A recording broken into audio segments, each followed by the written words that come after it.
네, 오늘 목요일 라이브 시간입니다.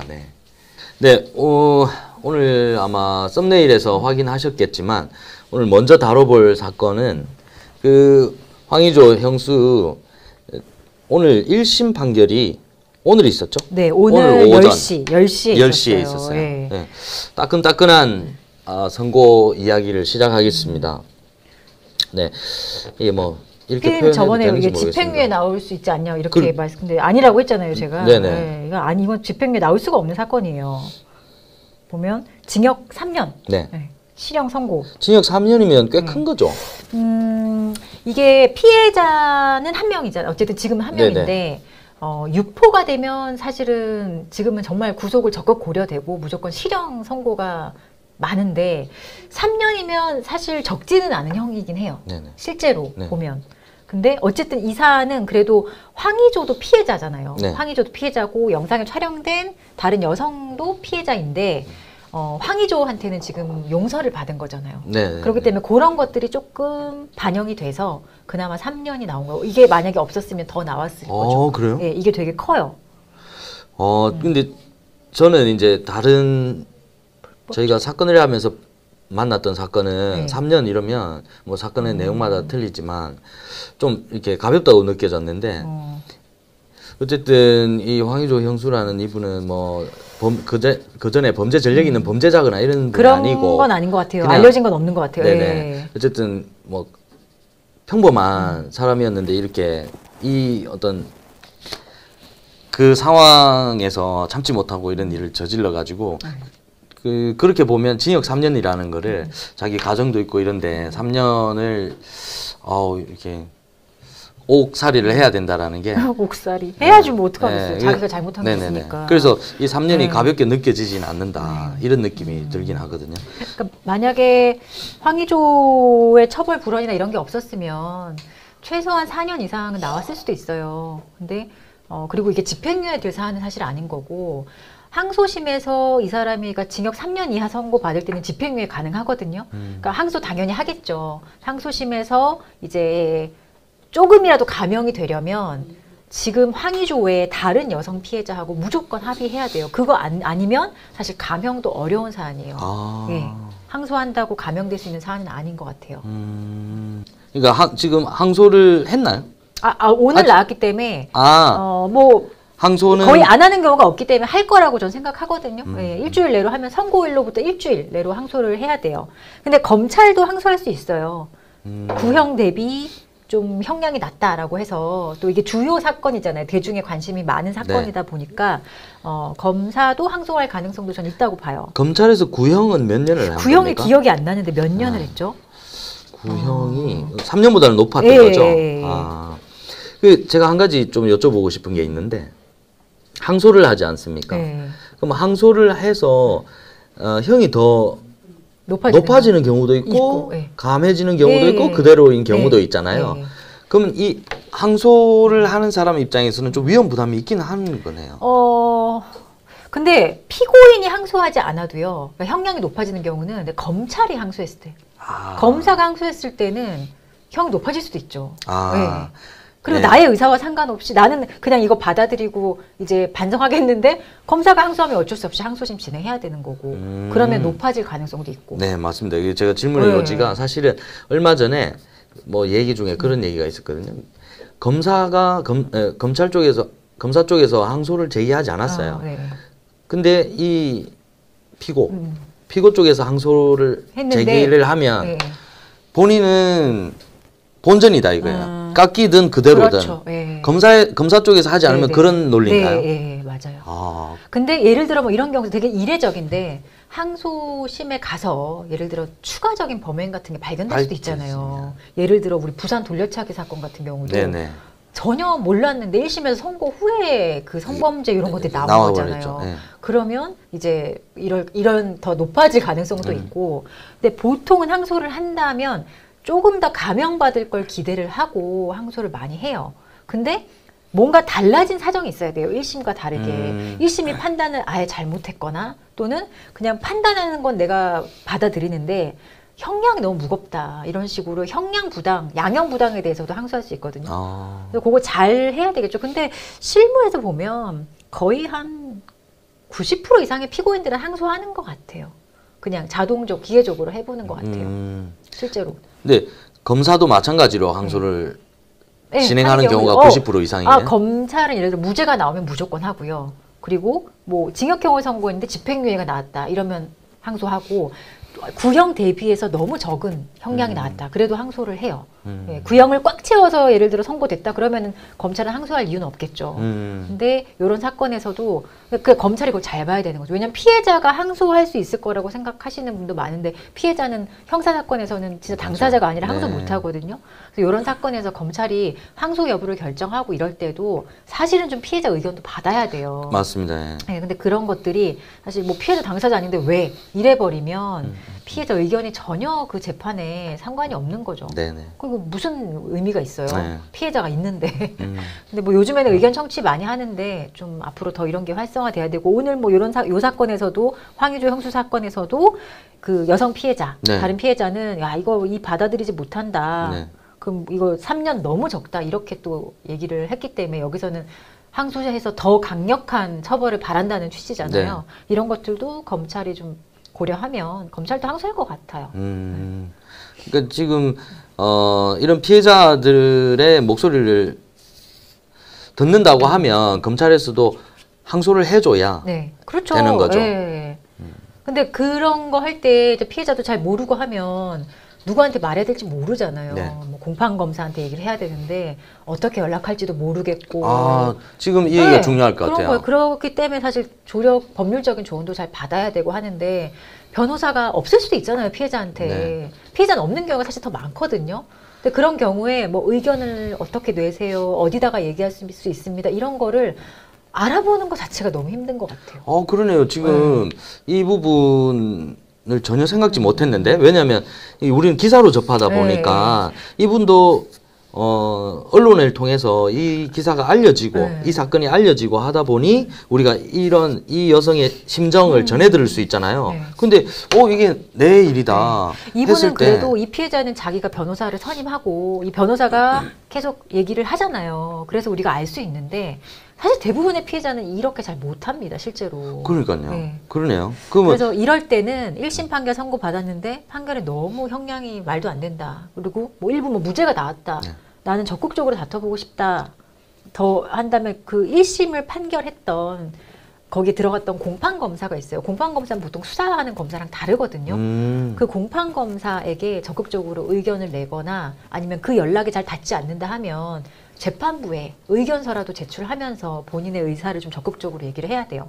근데 확실히 형량의 문제에서 피해자가 잘 보이고, 법관의 눈앞에 잘 보이고, 의견도 잘 내고, 상태가 어떤지 직접 눈으로 보는 거랑 하나도 안 보이는 거라 사실 사람이 하는 거기 때문에 다를 수밖에 없어요. 그래서 피해자가 더 적극적으로 어떻게 보면은 괴롭혀야 되는 거예요.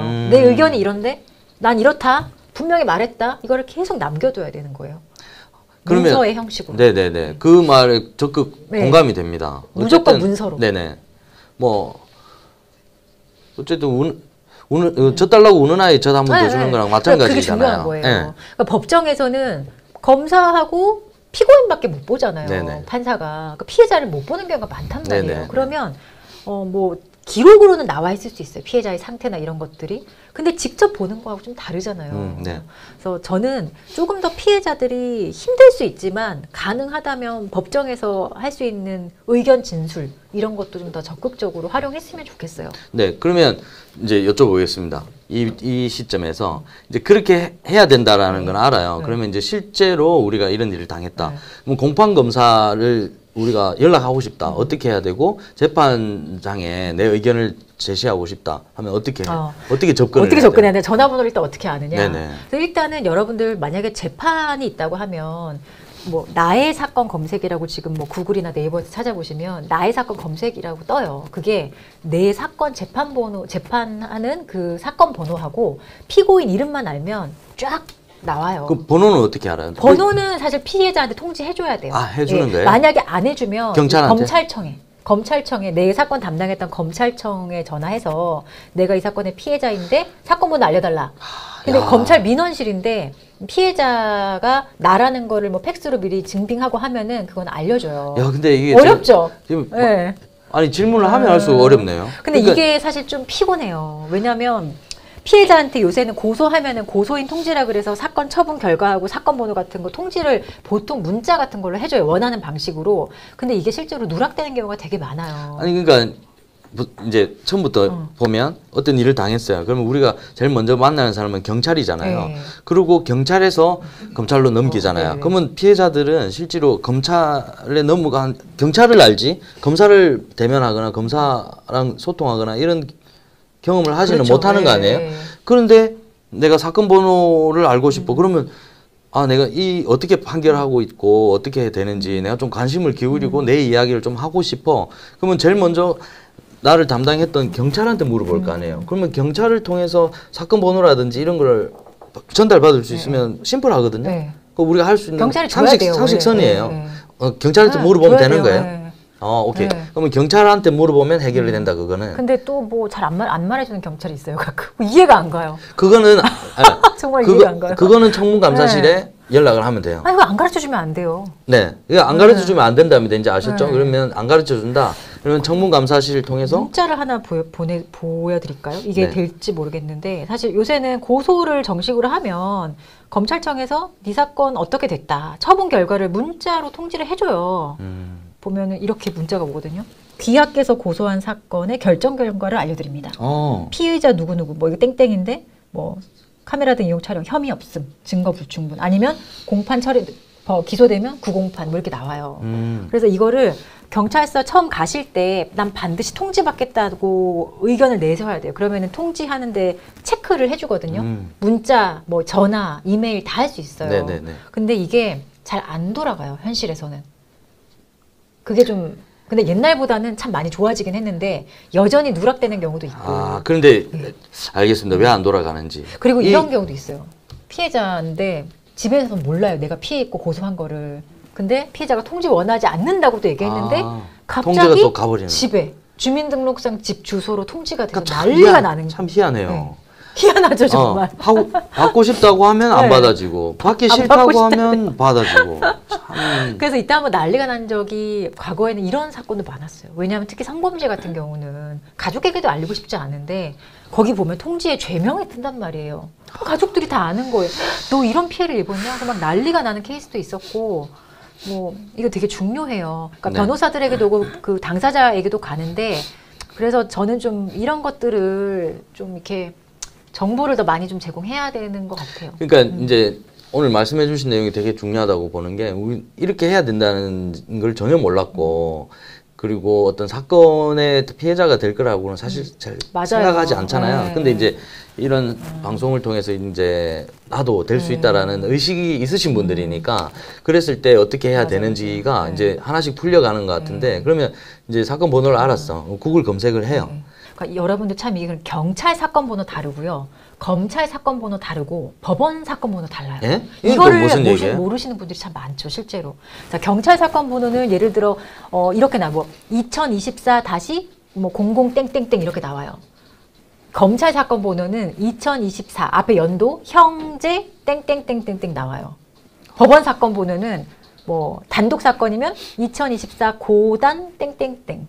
합의부면 고합 이렇게 나오거든요. 근데 이게 세 가지가 다 다르다는 거를 사실 처음 형사 절차를 경험해 보시는 모르셨잖아요. 야, 이게 네, 그러니까 어렵죠. 이게 굉장히 지금 문제가 저는 심각하다고 보는 게 이 피해자에 대한 서비스 있잖아요. 네. 이런 거를 알 필요가 없죠. 시민 국민들이 이거는 그냥 그 경찰이나 이런 데서 서비스를 해줘야죠. 맞아요. 당신이 피해를 입은 당신의 우리가 구제 역할을 하는 우리가 보호해주는 우리가 당신의 사건은 이렇게 진행되고 있습니다. 직접 맞아, 맞아. 확인하시려면 이 번호를 맞아. 알고 계시고 이거 되게 하면 좋은 된다. 아이템이네요. 이렇게 얘기를 해줘야 너무나 당연한 거 아니에요? 이게 저도 참 이런 걸 하면서 느끼는 건데 사실 저희한테 너무 당연한 건데 좀 처음 들으셨잖아요. 시선을 네. 그래서 직접 저는 그 생각을 했어요. 이렇게 제가 이렇게 영상을 만들어서 이렇게 검색하는 장면 같은 거 이렇게 넣고 하면 이해도 빠르고 시각적으로 그게 아니 경찰에 전화하는 거. 근데 하여튼 이게 어려워요. 사실 그러니까요. 이거는 사건 따라가는 것도 어려워요. 이거는 일반 국민들한테 교육하고 뭐 할 일이 아니라 네. 몰라야 되는 게 너무 당연하고 그냥 그거는 그렇게 처리하는 기관에서 맞아요. 서비스를 해줘야 되는 거죠. 그래서 이제 얼마 전에도 사실 며칠 전의 일인데 되게 큰 사건이어가지고 가해자가 제가 맡은 사건에 구속이 됐어요. 근데 구속됐으면 구속됐다고 알려줘야 알려줘야죠. 되잖아요. 안 알려주는 거예요. 그래서 다른 일로 내가 전화해서 근데 구속은 됐어요 하니까 네 이러는 거예요. 경찰이. 왜 그렇게 중요한 걸 지금 말씀해 주세요. 왜 안 그러니까 아니 연락을 안 하셨잖아요. 이렇게.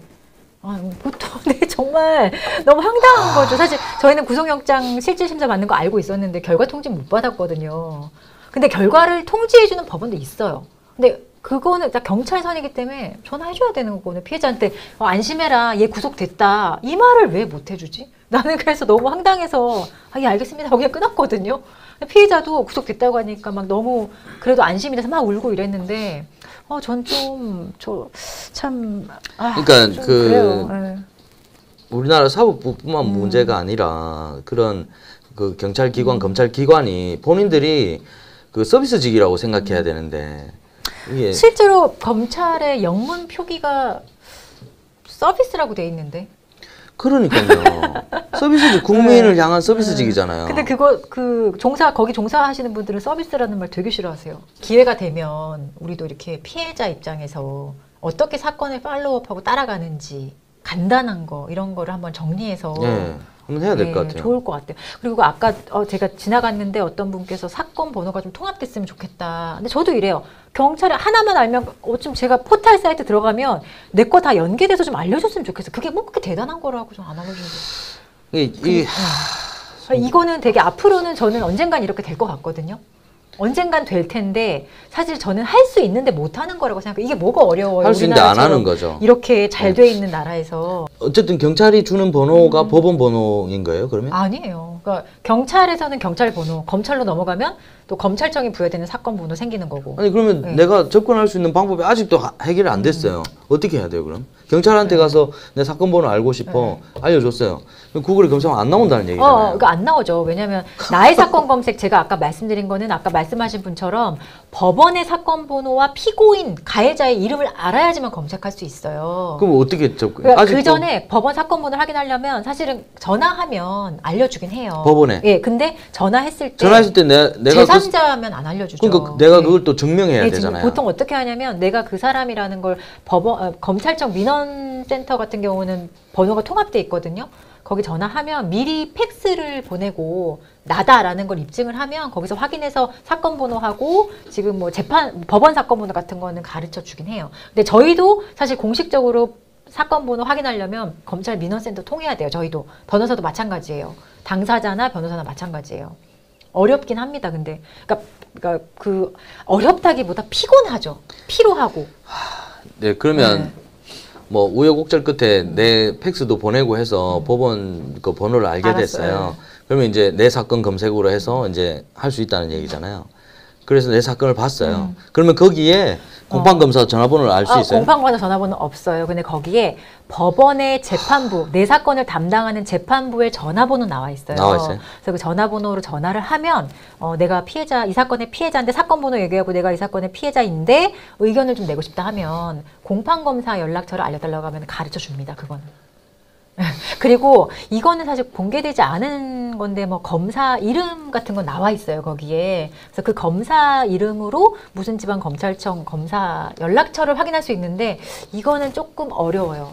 저희는 공개돼 있는 자료이긴 한데. 아니 검사 이름만 나오면 요즘에 뭐 구글링 해가지고 그렇게 안 나와요. 안 나와요. 검찰청 내부 전화번호는 외부에 공개 안 돼요. 따로 알아봐야 돼요. 산 넘어 산이네요. 네. 그러니까 나이가 사건 검색도 사실 잘 모르시는 분 많은데. 그러니까 지금 이렇게 산 넘어 삼인 이유가 당연히 서비스 해줘야 되는 거를 전혀 하지 않으니까 피해자가 피해를 입고도 국가의 서비스를 제대로 못 받고 내가 계속 찾아다녀야 되고 내 의견을 내고 싶으면 내가 계속해서 접근을 해야 되고 산 넘어 산을 해결을 해야 내 의견을 그나마 낼 수 있다라는 얘기잖아요. 이게 어떻게 말이 안 되죠. 그래서 누굴 위한 경찰이고 누굴 위한 검찰이고 누굴 위한 재판부가 존재하는 거고.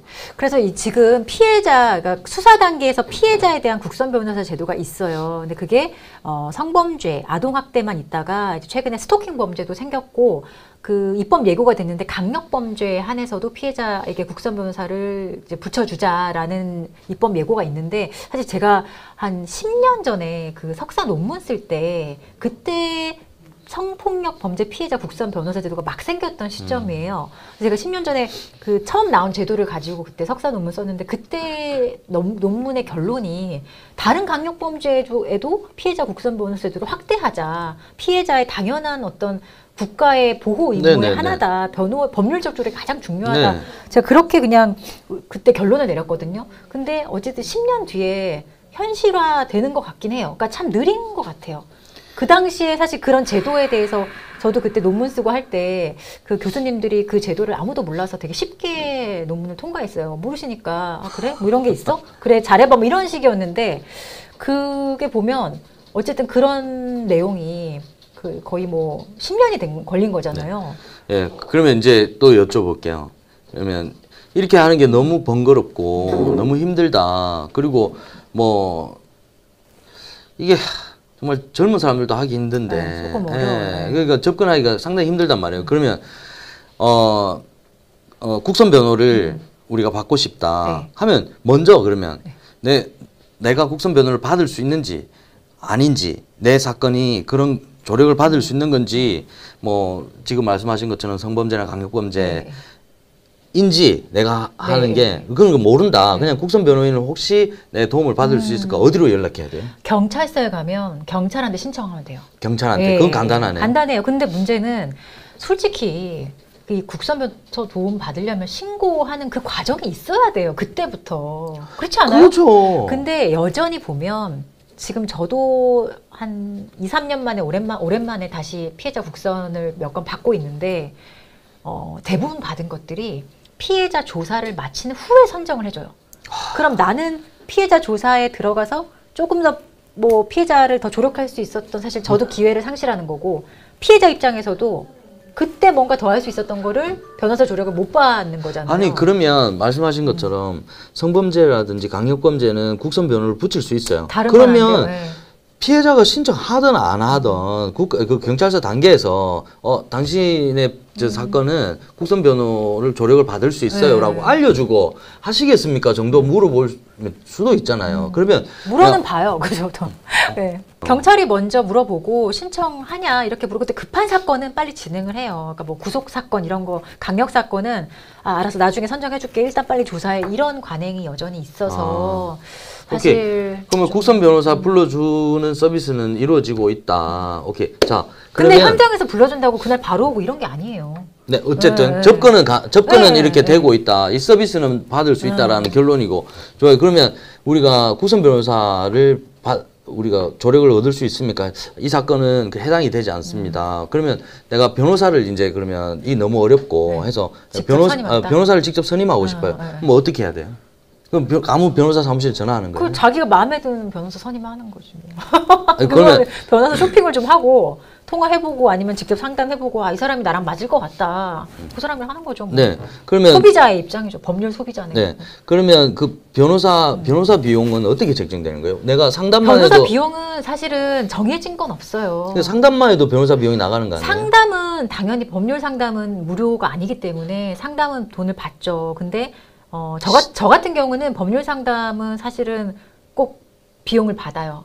적지만 비용을 받아요. 왜냐하면 시간당이에요. 네, 그러니까 그거는 변호사마다 다 달라요. 그리고 상담했는데 그분이 저한테 사건을 맡기잖아요. 그러면 상담비 같은 거는 뭐 아주 오늘 상담했는데 바로 선임했거나 내일 선임했거나 요 정도가 되면 상담비는 다시 돌려드리거든요. 아니면 제외하고 책정을 하는데 이런 변호사 보수 같은 거는 사실은 다 변호사마다 다 다르고 하기 때문에 다 다르죠. 예를 들어 뭐 30년 경력의 변호사랑 1년 아무것도 안 한 변호사랑 다를 수밖에 없기 때문에 여러분들이 변호사를 어떤 사람을 선임해야 하는가 이것도 사실 되게 중요하게 잘 봐야 돼요. 네, 좋습니다. 그러면 변호사 법률 상담비는 듭니다. 근데 이 부분은 동의가 가요. 당연히 법률 상담료 그 서비스 소액이라도 어떻게 변호사 입장에서도 그러면 막 뭐 아무나 와가지고 이상한 상담도 하고 막 이럴 수 있기 때문에 그 부분은 반드시 필요한 것 같고 그래서 변호사 쇼핑을 하고 아니면 뭐 아는 사람들 통해서 이렇게 한다. 그렇죠. 네네. 네. 이렇게 해요. 그러면 그 변호사 어떤 변호사를 선정하면 좋고 뭐 이런 부분들을 나중에 한번 좀 다뤄보면 좋을 것 같은데 지금 간단하게만 좋을 거예요. 무조건 이 사람이 성실한 사람인가 그게 제일 중요해요. 그러면 이분이 맡았던 사건을 이런 걸 어떤 분들은 변호사 내가 돈 줘요. 몇 백만 원 들거든요. 사실 아무리 간단한 거라도. 근데 변호사랑 통화를 못 하는 거예요. 이후에. 너무 밑에 바빠요. 담당하는 뭐 사무장, 직원 이런 사람들하고 막 통화 안 되고 맞아요. 변호사랑 연락이 안 되는 거예요. 맞아요. 내가 돈을 주고 선임을 했는데 맞습니다. 이런 사람은 안 돼요. 변호사랑 바로 소통할 수 있는 구조인가 1번 그거를 확인하셔야 되고 이 사람이 이런 사건 많이 했는가 아니면 그 경력을 보는 거고요. 경력은 사실은 변호사 협회 사이트 들어가면 다 검색할 수 있어요. 뭐 몇 기냐, 그럼 법조 경력이 나오잖아요. 이런 것도 중요하고, 그리고 어떤 사건에 좀 특화돼 있는가 이런 것도 요즘 중요하기도 하고. 그리고 저는 가장 중요한 건 나랑 대화가 되는 사람인가 그게 제일 중요한 것 같아요. 아무리 잘나도 나랑 대화가 안 되면 의뢰인 입장에서는 너무 답답할 것 같아요. 물론 사건이 잘 되면 그나마 그것도 좀 수긍할 수 있어요. 근데 그랬는데 사건도 잘 안 되면 너무 화가 나거든요. 그래서 의뢰인하고 소통이 사실 잘 돼야 돼요. 그리고 나의 의견을 어떻게 청취해 주냐 이런 것도 중요하고 그러니까 물론 사람마다 스타일이 다를 수 있는데 사실은 그런 것들이 전 제일 중요한 것 같아요. 네네. 선임할 때. 네. 그리고 변호사 필요한데 너무 경제적인 것도 부담됐고 자력이 없다 이렇게 하면은 국선 변호사 사건도 아니다 하면 법률구조공단 여기 찾아가시면 이렇게 좀 선정을 해서 거기에 조건이 있거든요. 거기에 부합하신 분들이면은 무료로 법률구조 받을 수도 있어요. 그러니까 법률구조공단은 보통 법원 앞에 있어요. 모든 지부가 이제 법원 앞에 있기 때문에 그런 데 찾아가시면 좀 도움 받을 수 있습니다. 네. 법률구조공단 활용해 보시면 좋을 것 같고요. 그 법률구조공단에 오시는 변호사분들은 본인들이 내가 이런 봉사를 해보겠다 해서 오시는 거예요? 아니면 돌아가면서 하는 거예요? 아니요. 구조공단 법률 소속 변호사들은 따로 뽑습니다. 실제로 따로 뽑고 그리고 전연차 변호사들은 군대 대신 거기를 좀 가요. 군대가 군의관처럼 공보위 뭐 이런 거 있죠. 그런 것처럼 군대 대신 대체복무를 하는 경우가 좀 많아요. 근데 법률구조공단에 어쨌든 사설 변호사분들이 거기 원래 소속되신 직원 변호사들은 직원 변호사 말고 사설 변호사분들이 사설 아니에요. 법률구조공단에 있는 변호사들은 거기 소속 변호사예요. 아 그래요? 그분들은 법률구조공단에서 월급 받는 변호사고 밖에 일 하시지 않는 분들이에요. 그럼 여의도 순복음교회 뒤에 있는 법률구조공단 그거는 가정법률상담소예요. 네, 그거는 가정법률상담소인데 변호사 기관이 아니라 가정폭력, 이혼 이런 것들을 상담하는 기관이에요. 저도 대학교 때 거기 실습 가서 잘 아는데 그 이태영 박사가 만든 상담소고 그냥 사단법인이고요. 대신에 거기 가셔도 이혼 사건 같은 경우는 법률구조 이렇게 받을 수 있어요. 지원해서. 근데 거기는 사선 변호사들이 오시는 거죠? 거기도 근데 어쨌든 공익활동 하시는 변호사님들이 가요. 그러니까 거기 가서 만약에 법률 지원 승인 났다 그러면은 여러분들은 돈 안 내도 되는 거예요. 좋은 일 하시는 거죠. 네, 여의도 그 뒤에 좋게 있죠. 그 이태영 박사라고 검색해 보시면 최초의 여성 변호사님이시고 가정 폭력에 대해서 좀 문제점 인식하시고 그런 사설 기관을 만든. 네. 그러면 이제 제가 어떤 사건을 내가 피해 당사자가 됐다 했을 때 우리가 내 의견을 피해자 의견을 내고 싶고 공판 판사에게 내 의견을 제시하고 싶고 하는 부분을 접근하기는 지금 현재 현실상으로는 쉽지는 않다. 내가 상당히 노력을 기울여야 된다. 이런 결론에 이르렀고요. 그렇지 않으면 이제 근데 내 사건이 국선 변호사의 조력을 받을 수 있는지를 또 알아보시는 방법. 그래서 그 변호사를 통해서 내 의견을 적극적으로 개진하는 방법. 그렇지 않으면 사선 변호사를 해서 내가 돈을 내고 변호사님을 모시고 우리가 고민을 얘기하고 변호사를 통해서 내 의견을 제시하는 방법. 요까지 왔습니다. 근데 제일 간단한 거는 내가 역시 돈이 있어야 된다. 돈이 있어서 변호사를 사서 해야 된다. 국가에서 서비스하지 않는다. 그게 사실은 좀 뭐 돈을 쓰면 스트레스라든지 번거로움 많이 덜죠. 피해자 입장에서. 근데 뭐 이런 얘기, 이런 고민을 돈이 있어서 변호사를 살 수 있는 분들은 지금 고민 안 해도 우리 되겠죠. 얘기 안 듣고 있겠죠. 근데 뭐. 사실 피해자분들은 억울해요. 내가 잘못해서 발생한 범죄 피해가 아니기 때문에. 근데 뭐 이렇게 피곤한 형사 절차도 갑자기 해? 그러니까 그거예요. 그러기 지금 힘든 거죠. 뭐 돈도 없고 내가 억울한 피해를 당했고 하면 결국 국가에서 그 서비스를 해서 내가 이 나라 사는 게 참 좋은 나라 사네. 그리고 내가 열심히 벌어서 세금 내는 거 국가에서 국가의 역할을 이렇게 내가 절실히 느끼는 순간이 그 순간이 되어야 되는데 전혀 그렇지 못하고 그래서 오히려 여러분들 뭐 그런 거라도 어렵다면 법원의 사건이 진행 중이다 하면은 매일 내가 법정에 가는 건 어렵잖아요. 재판할 때 가해자 보는 것도 힘들고 탄원서라든지 뭐 이런 거 많이 써서 내세요. 판사가 볼 수 있도록. 내 의견이 어떤지. 그거 되게 중요해요. 그러면 탄원서는 그러면 어떻게 내는 거예요? 탄원서는 사실 그냥 내 사건이 어디 법원에서 진행되고 있는다 정도는 경찰한테 알아야 돼요. 경찰한테 물어보면 그 정보는 얻을 수 있잖아요. 경찰은 잘 몰라요. 법원에 간다는 거는 검찰이 알기 때문에. 근데 이걸 너무 부정적으로만 보시지 않으셔야 하는 게. 아니 부정적이지가 아니라. 들어보세요. 이게 왜냐면 피해자지만 어쨌든 사건을 경찰에 신고했다라는 거는 국가 공권력에 도움을 요청하는 거거든요. 그럼 더 이상 이건 개인의 사건이 아니에요. 나의 개인적 사적인 문제가 아니기 때문에 어느 정도 절차에 나도 좀 협조해야 될 의무가 있는 거예요. 그래서 그 정도는 사실은 사건 번호 확인하고 이런 게 번거롭겠지만 지금에서는 좀 확인을 해주셔야 되고 어렵다고 하시면은 그거는 충분히 도움을 받을 수 있어요. 그리고 그거 안 가르쳐주는 그런 정신당한 사람들은 없거든요. 그래서 충분히 그걸 하시고 대신에 의견을 좀 많이 내라는 겁니다. 그래서 탄원서 내고 이런 거는 아무런 제한이 없어요. 제가 지금 어떤 사건, 내 사건도 아닌 다른 사건에도 여러분 탄원서 내실 수 있어요. 박 PD님도 예를 들어 황의조 형수 사건 이거 너무 말도 안 된다 하면 시민의 한 사람으로서 탄원서 낼 수 있어요. 그러면 가끔은 사건 번호 모르잖아요. 근데 이거 나 탄원서 내고 싶다 하면은 조금 괜찮은 법원에서는 사건 번호 알려주기도 해요. 그래서 이게 참 슬픈 게 우리나라는 이런 것들이 지역적으로 차이도 많고 균질하지가 않다는 문제가 있어요. 그래서 이게 어떤 데서는 잘 이루어지는 데가 있고 그러니까 시스템화되어 있지 않다는 거잖아요. 그래서 저희도 다 달라요. 서울에 5개 법원이 있거든요. 동서남북 중앙이 있는데 이 5개 법원마저도 다 좀 달라요. 그래서 이런 것들이 저희도 피곤한데 사실 피해자 당사자들은 더 힘들 거라고 저희가 항상 생각하는 거죠. 담당하는 공무원이 얼마나 성실하고 괜찮은 사람이냐에 따라서 이제 결정 난다는 건데 그러면 그 탄원서 말씀하셔서 그러면 내가 탄원서 내고 싶은 사건, 내 사건이든 남의 사건이건 어디 법원에서 하는지 몰라. 그러면 아무 법원이나 전화해가지고 혹시 이거 어디 법원인지 알려줄 수 있어요? 물어볼 수 있어요? 그렇게 안 돼요. 안 돼요. 그렇게는 어렵고 내가 신고한 데는 알잖아요. 경찰은 알고 정말 모르겠다. 경찰한테 연락해서 이 사건 어떻게 됐냐? 그거는 말해주게 돼 있어요. 근데 요새는 최소한 경찰이 사건을 종결하면 우편으로는 통지를 해줘요. 불송치했다? 아니면은 뭐 송치했다. 그거는 내거든요.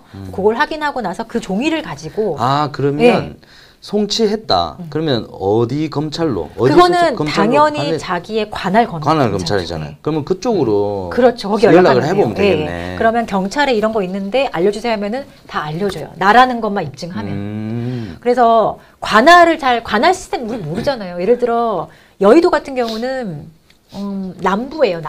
남부지방검찰청 관할이고 저는 이제 주로 중앙지방검찰청 서부에서 많이 일을 하는데 그런 주소지에 따른 검찰청이 어디 있는가 요 정도.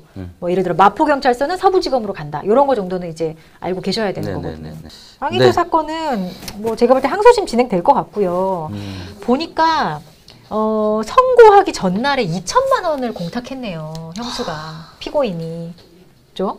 그러면 이거는 이 피해 여성을 향한 공탁금이에요. 근데 피해 여성은 아마 공탁 하는 거 자체를 매우, 그러니까 선거 전날에 공탁하는 거 이거 기습 공탁이에요. 나쁩니다 이거는. 아니 이게 지금 공탁으로 문제되는 다 이래요.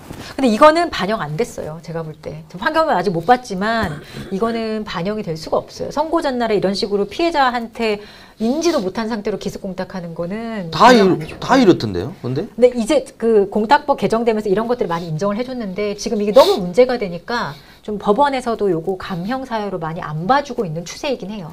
황의조가 처벌 원하지 않는다. 요것만 지금 감형 사유로 들어갔을 것 같아요. 그리고 뒤늦게라도 범행을 자백했다. 뒤늦게라도. 본인이 자백했잖아요. 계속 부인하다가 해킹당했다 이렇게 말하다가. 근데 우리가 판결 늘 이렇게 얘기 들어보면 부인하는 거가 굉장히 큰 자백하고 부인하고 근데 계속 부인을 했잖아요. 어쨌든. 그러면 이거는 거기에 대해서 감형해주지 말아야 되는 거 아니에요? 나중에 자백을 했다. 그럼 처음에 계속 거짓말을 했기 때문에. 뒤늦게라도 범행을 자백하고 뭐 이렇게 했다는데.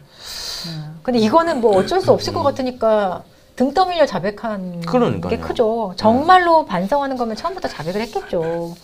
그리고 뭐 피해자 신상을 특정하기 어렵다. 그러니까 좀 잘 나오지 않았다 이런 것도 반영이 된 것 같아요. 네. 근데 이 피해 여성 측 변호인은 이제 유포자가 징역 3년형을 받았으니 피해자가 덜 불안해지나라면 억장이 무너진다. 네, 억장이 무너진다 이렇게 얘기했는데 대한민국 법원이 디지털 성범죄 피해자의 본질적 두려움과 공포를 제대로 인식하지 못하고 있음을 보여준다 이렇게 얘기했는데 뭐 이제 항소심을 좀 어떻게 되는지 한번 지켜보면 될 것 같고요. 요거를 황의조 선수에 대해서 불법 촬영 그건 아직 해결이 안 났죠. 이게 지난 8일에 검찰로 넘어갔네요, 사건이. 혐의가 있다고 본 거예요, 경찰은. 그러면 이것도 곧 8일이니까 저번 주 아니에요? 저번 주니까 검찰에서도 좀 더 볼 거고요. 만약에 혐의 있다라고 하면 기소가 될 거고 혐의가 좀 부족하다 하면은 불기소 처분할 건데 어쨌든 뭐 3월 내로는 아마 결론 짓기 어려울 거고 최소한 다음 달 정도는 이후는 돼야지만 아마 결론이 나지 않을까. 이것도 저희도 모르고 있었는데 아무튼 경찰에서는 사건을 넘겼네요. 혐의가 있다라고 봐서. 황의조 선수는 계속해서 이제 법정 다툼을 진행하면서 본인은 계속 부인하고 있으니까요. 이거 어떻게 되는지 두고 봐야겠습니다. 근데 참 안타까운 게 되게 실력 좋고 촉망받던 운동선수였는데 이렇게 본인의 그런